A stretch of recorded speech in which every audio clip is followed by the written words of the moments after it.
Bonjour et bienvenue à cette nouvelle édition de Santé, Sciences et Développement, le magazine scientifique de SciDev.net, en partenariat avec votre radio. Au micro, Sylvie Akoussan. Au sommaire de cette édition, le Sénégal envisage de démarrer sa campagne de vaccination contre la Covid-19 dès cette fin février 2021. Les premiers stocks de ces vaccins ont été réceptionnés la semaine dernière par le président Macky Sall. En Guinée, la maladie à virus Ebola refait surface. Une nouvelle épidémie s'est déclarée dans le pays le 14 février dernier, semant la panique dans le pays et dans les États voisins. Au Niger, la consommation de la chicha demeure un phénomène quotidien, chez les jeunes surtout, malgré son interdiction par la loi. En RDC, un laboratoire de référence en cancérologie vient d'être installé aux cliniques universitaires de Kinshasa. Son objectif, dépister et prendre en charge assez tôt les patients cancéreux. À travers la rubrique Kizako, nous nous rendrons au Togo pour en savoir plus sur les régimes alimentaires végétariens. Et puis l'agenda scientifique de la semaine, ce sera comme d'habitude en fin d'édition.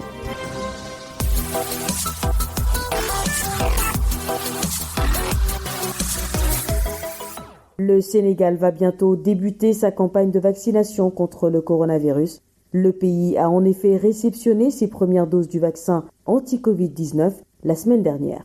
La cérémonie de réception a été présidée par le président Macky Sall en personne.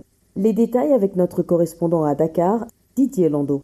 Le laboratoire chinois Sinopharm a livré à l'État du Sénégal dans la soirée de ce mercredi 17 février 2021 200 000 doses de son vaccin contre le coronavirus. Le président de la République Macky Sall, qui a présidé en personne la cérémonie de réception de cette première dose, a apporté des clarifications sur les cibles prioritaires pour la vaccination. L'urgence aujourd'hui, c'est la protection de notre personnel de santé qui est en première ligne dans la lutte contre la pandémie. C'est aussi la protection des personnes âgées de plus de 60 ans et de celles vivant avec une comorbidité. Ce sont les 3 catégories qui constituent les cibles prioritaires pour commencer la vaccination, a confié le président de la République. À en croire le ministre de la Santé qui était l'invité du journal de 20h de la télévision nationale le lendemain de la réception du vaccin, le Sénégal va démarrer sa campagne de vaccination contre la Covid-19 ce mardi 23 février 2021. Le ministère de la Santé et de l'Action sociale a également réceptionné un lot d'équipements composé de 1117 réfrigérateurs pour la conservation des vaccins contre la Covid-19. Ces appareils réceptionnés sont homologués par l'Organisation mondiale de la santé et permettent de conserver les vaccins entre 2 et 8 degrés. Lors de la cérémonie de réception de la première dose, le chef de l'État a également précisé qu'un processus d'acquisition d'autres lots de vaccins dans les toutes prochaines semaines est en cours. À la fin de ce processus, le Sénégal pourra acquérir jusqu'à 6 798 000 doses, ce qui permettra d'entrer dans la phase de vaccination de grande masse. Le pays devrait aussi recevoir environ 1 300 000 doses de vaccins par le biais du système COVAX mis en place par l'OMS. Didier Lando, Dakar, pour Santé, Sciences et Développement. En Guinée, le virus Ebola refait son apparition. L'Organisation mondiale de la santé et le gouvernement guinéen ont annoncé le 14 février dernier le déclenchement d'une nouvelle épidémie dans le pays.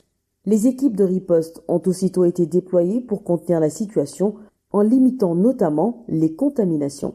À Conakry, Samuel Demba. L'une des composantes de la lutte contre Ebola en Guinée consiste à l'administration du vaccin. À cet effet, les autorités sanitaires ont annoncé la réception dès dimanche de 11 500 doses destinées aux zones touchées par la maladie. Dr Sakoba Keïta, directeur de l'Agence nationale de sécurité sanitaire, apporte plus de précisions. Ce vaccin contre Ebola, qui devait arriver hier, finalement, à cause des problèmes d'avion, le vaccin arrive à Conakry le dimanche 21 février à 15h30. Donc des dispositions ont été prises par le gouvernement et les partenaires pour que ces vaccins soient à Gouéké le lundi matin avant 10h et qu'on lance la campagne de vaccination à 11h à Zérékoré et à Gouéké et Conakry en même temps. Cette importante dose de vaccin sera utilisée à la méthode de cette classe expérimentée à l'époque par la première apparition de la pandémie en Guinée. Toute chose qui avait permis de gagner le pari dans les zones infectées, a rappelé l'épidémiologiste. Le cerclage, c'est de compter près de 110 familles autour de tous les cas. Tous ceux qui sont dans ce cercle-là, on va les vacciner. Que tu aies vu le malade, oui ou non, tu es dans le cercle, tu seras vacciné. Donc, on a évalué ça à Gouéké déjà et à Zérékoré, plus aussi le personnel de santé. Tout le personnel de santé de Zérékoré, de Gouéké et même dans les sous-préfectures environnantes vont tous être vaccinés. On ne veut plus que des médecins meurent pour apporter des soins. D'après les dernières statistiques, la Guinée compte à date 247 contacts, dont 244 suivis et 5 décès, parmi lesquels 4 cas sont probables. Samuel Dimba Conakry pour Santé, Sciences et Développement. Au Niger, le vapotage ou consommation de chicha a toujours cours chez les jeunes, malgré ses nuisances sur la santé et son interdiction par la loi. La consommation de chicha, un phénomène de société que nous fait découvrir Taka Amadou à Niamey. Dans la ville de Niamey, la plupart des jeunes se réunissent dans les fadas ou encore dans les places publiques en train de consommer du chicha qui est véritablement une substance toxique, nuisible à la santé et que très souvent cette consommation du chicha est mélangée avec de la drogue provoquant un comportement indécent chez les consommateurs. Écoutez Dr Ilalassan, médecin au service d'aide médicale d'urgence SAMI. Au-delà de son caractère simple, le fait de fumer, il y a d'autres choses que ça engendre parce que les gens profitent pour mettre de la drogue là-dedans. Donc c'est ce qui complique un peu les effets que pourraient avoir les personnes qui consomment cette substance pendant longtemps. L'état dans lequel cette consommation-là met les gens en ce moment précis, ça peut donner suite à des comportements indécents, à des comportements, si vous voulez, d'agressivité. Malgré ces effets néfastes sur la santé, ces jeunes continuent toujours à consommer cette substance toxique qui attaque à la longue des organes vitaux, provoquant le cancer du cœur, ainsi que plusieurs maladies. Retrouvons Dr Ilalassan. Ça peut aboutir aux problèmes rénaux, aux problèmes du cœur, au niveau du foie, et le foie, quand c'est atteint, ça peut aller d'une simple cirrhose à ce qu'on appelle les cancers. Vu l'ampleur des dégâts que cela engendre sur la santé, cette consommation du chicha est devenue aujourd'hui pour des jeunes niaméens une pratique quotidienne. Pourtant, cette consommation est même interdite par une loi. Mais le phénomène de la consommation s'observe toujours chez les jeunes. Diallo Issa Kamadou, Niamey pour Santé, Sciences et Développement. En RDC, un laboratoire de cancérologie vient d'être créé aux cliniques universitaires de Kinshasa. Le Centre national de diagnostic du cancer est dédié au dépistage et à la prise en charge rapide des patients atteints de cancer. Ce premier laboratoire de référence dans le pays est le fruit d'un partenariat entre la firme Roche et le gouvernement de la RDC. Plus de précisions avec notre correspondant Bertrand Mayumbu. C'est un partenariat d'abord sur 5 ans pour élargir l'accès aux médicaments anticancéreux et aux services de soins de santé pour la population congolaise. Cela inclut l'ouverture du nouveau laboratoire de cancérologie ici au CHU de Kinshasa.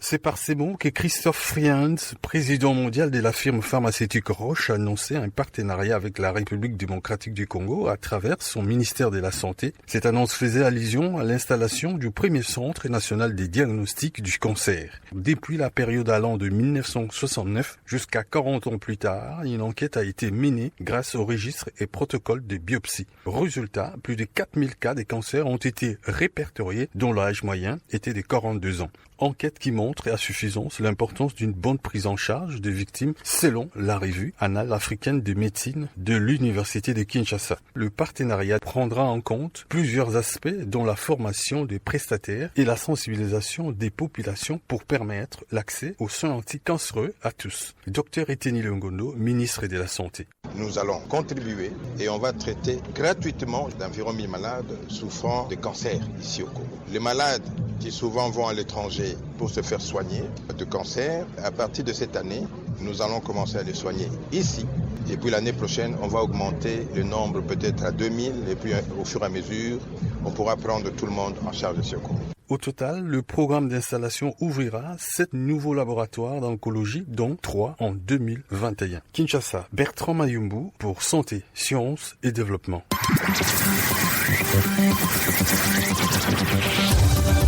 Kesako, qu'est-ce que c'est? Vos questions à la rédaction, les réponses de nos experts. Notre question cette semaine vient du Togo. L'auditrice voudrait mieux comprendre les régimes alimentaires basés sur la consommation des végétaux. Nous l'écoutons. Bonjour Saïdev, vous avez Rosine à l'appareil. Je vous appelle de Lomé. De plus en plus de personnes autour de moi disent opter pour un régime végétarien. Certains se disent végétaliens ou encore flexitariens. Et je voudrais savoir s'il y a de réels avantages pour la santé en adoptant ces régimes. Merci. Nous mettons le cap sur Lomé où nous attend notre correspondant Antoine Afanou qui a recherché des réponses à la préoccupation de notre auditrice. Bonjour Antoine. Bonjour Sylvie, bonjour à tous. Vous êtes notre correspondant à Lomé et c'est vrai que les légumes se font davantage de place dans nos assiettes. Oui Sylvie, et pour un végétarien, c'est carrément un mode de vie. Et un végétarien, à titre de rappel, c'est celui-là dont l'alimentation repose essentiellement sur les végétaux, notamment les féculents, les céréales, les fruits et légumes. Et à cela, il faut ajouter les légumineuses, les produits laitiers et les œufs. Sont donc exclus la viande et le poisson. Alors, quelles actions peuvent avoir les régimes alimentaires végétariens sur le corps humain ? Mon expertise étant limitée sur la question, c'est donc vers la nutritionniste Diana Tioupou que je me tourne. Écoutez sa réponse. L'alimentation végétarienne est très bénéfique pour la santé. Elle apporte tous les nutriments nécessaires, les protéines et la vitamine B12 si l'on prend des précautions dans la sélection et la combinaison des aliments. Et c'est elle qui donne les meilleurs résultats dans la prévention et le traitement des maladies chroniques dégénératives comme les artérioscléroses, qui sont des troubles circulatoires, angine de la poitrine, infarctus du myocarde, des affections rhumatismales et le cancer entre autres. Mais quand nous parlons de l'alimentation végétarienne, nous ne faisons pas référence aux régimes carencés déséquilibrés tels que le régime macrobiotique où l'on ne mange que des céréales ou des régimes crudivores où l'on ne consomme que des aliments crus. Nous voulons parler d'une alimentation d'origine végétale exclusivement, mais variée et satisfaisante sur le plan nutritif. Et à côté des végétariens, Sylvie, on retrouve les végétaliens qui, eux, rejettent tous les produits d'origine animale, les œufs et les produits laitiers compris, puis les flexitariens qui, comme leur nom l'indique, sont plus flexibles, s'autorisant de la viande 2 ou 3 fois par mois, 1 ou 2 fois par semaine pour les autres. Merci Antoine, je rappelle que vous étiez en ligne de Lomé au Togo. Si vous aussi souhaitez nous adresser une question, une seule chose à faire, appelez, écrivez ou laissez un message vocal au numéro WhatsApp suivant, le +221 77 846 54 34. Je répète, le +221 77 846 54 34. Votre question, vous pouvez aussi nous la poser par email. L'adresse email, c'est celle-ci, podcast@sidev.net. Podcast s'écrit P-O-D-C-A-S-T et Sidev s'écrit S-C-I-D-E-V. Je répète, podcast@sidev.net. Vos questions et commentaires sont attendus à ces différentes adresses à tout moment de la journée. L'agenda. Place maintenant à l'agenda scientifique de la semaine avec Bilal Taïrou. Bonjour Bilal. Bonjour Sylvie, bonjour chers auditeurs. Alors quels sont les événements scientifiques retenus pour cette semaine ? Marqué à l'agenda cette semaine, le 22 et 23 février 2021, il est prévu la première partie de la 5e Assemblée des Nations Unies pour l'environnement. La session sera virtuelle et axée autour du thème du renforcement des actions en faveur de la nature pour atteindre les objectifs de développement durable. Le site du Programme des Nations Unies pour l'environnement, le www.unep.org, renseigne plus sur cet événement. Un autre événement marqué, c'est la série de webinaires autour du projet CV4C pour passer en revue les réalisations, les perspectives et mener d'autres réflexions pour le futur. La dite série de webinaires démarre le 22 février et durera 5 jours. Alors, qu'est-ce que le CV4C ? Eh bien, c'est un projet dénommé Voix des citoyens pour le changement qui a duré 4 ans et qui a pris fin le 31 décembre 2020. Pour plus de renseignements, rendez-vous sur le site de mise en œuvre du projet, le www.cidt.org.uk.